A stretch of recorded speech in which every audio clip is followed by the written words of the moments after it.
Ugh. Welcome back to Righteous Gaming. After fall of record-breaking heat, the winter has finally left its mark. 2 nights of snow, 19-degree temperature weekend. It's so cold you could host the winter games here. But I'm just gonna talk about games.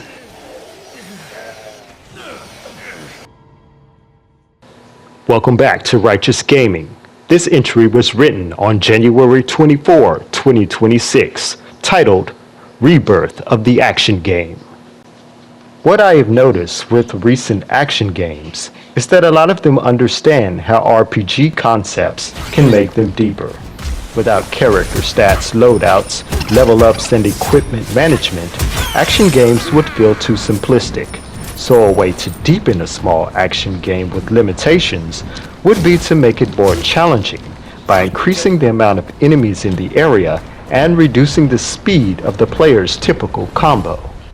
There may also be some platforming to add the fear of sudden death while trying to evade or attack aerial threats while jumping. To help with this obstacle may be several non-elemental magic abilities with devastating aim or passive effects to expel enemies out of your face. Infused crystals. Guilty. You are so done. To most players, this might sound like a simple platformer, so the action game will require a bit more to make the gameplay really unlike anything else.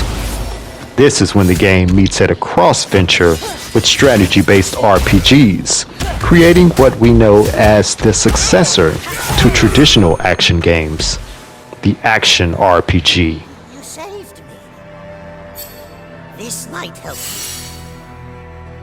you. Here, have some sweet. Many action RPGs incorporate every aspect of RPGs, except the platforming, which usually gets the axe from the merge somehow.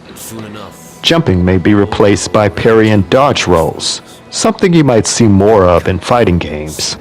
These additions to the action side are not bad at all, even though the primary movement around an enemy's attack is effectively a dodge as well.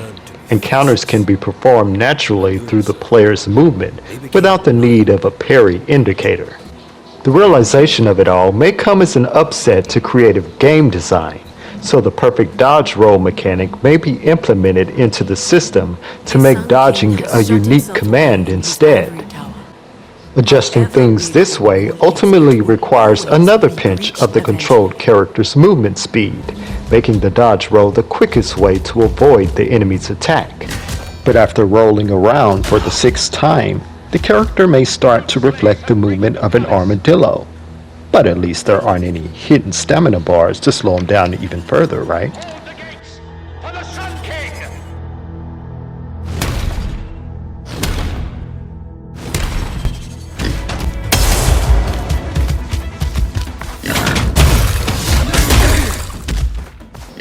In the chance that jumping is added to the RPG, it will usually work automatically or with some Uncharted style alignments.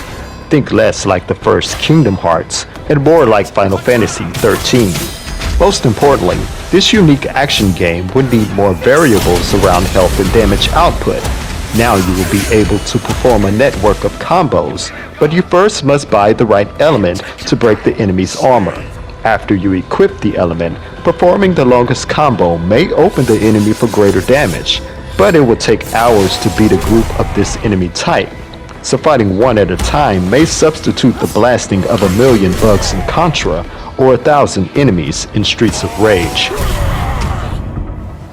You would then spend even more hours leveling up your character to the highest number possible, so you can nuke those enemies just like you do in a traditional action game. Or maybe the enemies will level up as you do, to help maintain the enjoyment of strategy and performing more effective combos as they are earned.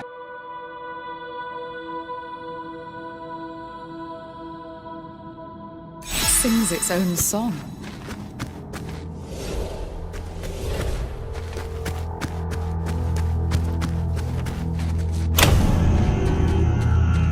Do not let them disturb serve the Sun King!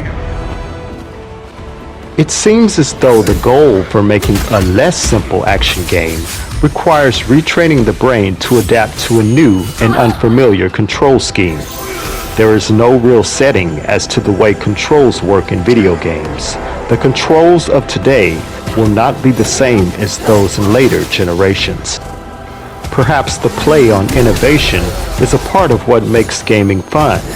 It invites new players with changes and challenges the experience to trade what they think they know about video games. In the future, just maybe, each game will be its own universal world. No genre, no rules of control, just boundless freedom to do whatever the player wants. Maybe you'll be allowed to ride hover skis and slalom. Why not? Sounds fun. Thanks for watching. I think I'll wrap the video up here. I have to get up early tomorrow and I don't want to be late. Especially with all of that cold ice and snow out there. Jeez. It's going to be hard as ever trying to get up in the morning.